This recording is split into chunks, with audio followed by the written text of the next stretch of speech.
vārdu mēs nelasīsim, bet bija cits, es viņas dzejolo lasīju un uzreiz tādī mirklī vienkārši. Es lasu un lasu un lasu, sekoju vārdiņam katram un šķiet, ka dejoju līdz taviem vārdiem. Tie pildīti, vadīti, ievīti, mīlā, tie aizsniedz līdz dziļumiem, sirdī un dvēselē. Vai dejojam kopā, vai peldamies viņos, kas nācis no sirds, tas iesniedzas sirdī. Un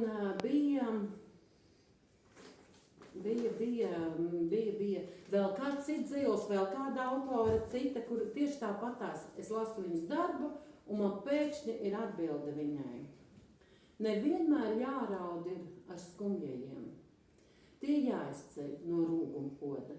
Ir vieglāk raudāt līdz tam, kurš raud. Daudz grūtāk priecāties par otra prieku. Tā daba mūsu tāda, un arī to var mainīt.